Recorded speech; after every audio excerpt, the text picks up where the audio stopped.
嗱，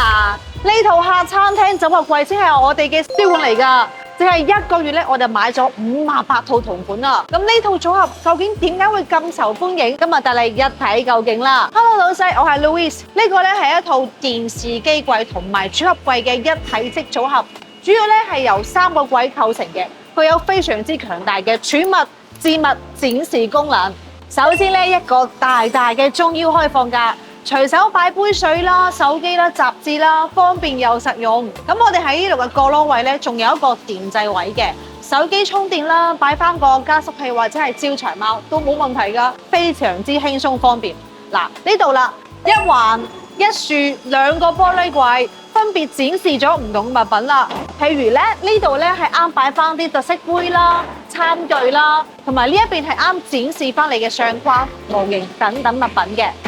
1、2、3、4、5個儲物櫃，上中下都有，儲物空間強大啊！咁上邊咧係啱囤貨㗎，擺放唔上嘅物品啦。咁下邊咧可以擺翻啲成日會用到嘅嘢啦，隨手攞好方便嘅噃。咁咧我哋仲有一個最特別嘅呢一個啦，高身櫃係可以專門為你存放翻一啲長條嘅物件設計咧，例如遮啦、梯啦、吸塵器啦，咁一個物品擺放得妥妥當當、穩穩陣陣。睇住就會覺得好整齊㗎啦。電視機櫃部分更加唔可以錯過啦，佢係採用咗雙層嘅背板設計啦，提升咗電視機牆嘅層次感，再加埋我哋呢度嘅電線槽同埋防塵調節板。唔好話俾我知啊，你仲唔知呢個電視機櫃必不可少嘅部件嚟喎？喺方便走線嘅同時咧，又可以隱藏電線，保證咗台面嘅整潔。咁具體嘅工藝設計咧，可以參考翻我哋往期嘅視頻㗎噃，令你真正認識到電線槽加埋防塵調節板呢個組合究竟有幾咁實用啦。喺外觀上，呢一款組合櫃係採用咗唔同嘅材質拼接嘅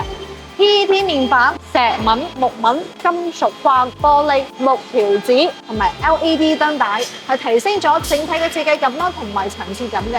呢一種現代簡約風格，目前喺香港非常之流行㗎。無論你屋企係咩樣都可以完美搭配，所以你話點解呢一款會咁受歡迎？95%嘅香港屋企都啱用，儲物量大，外觀時尚，仲要可以掛埋個電視機添，真正做到嘅一櫃多用。係啦，今日嘅分享就到呢度啦，歡迎關注我哋嘅頻道啦，關注我，了解更加多做櫃之前嘅小貼士，多多點讚收藏，我哋下一期再見啦，拜拜。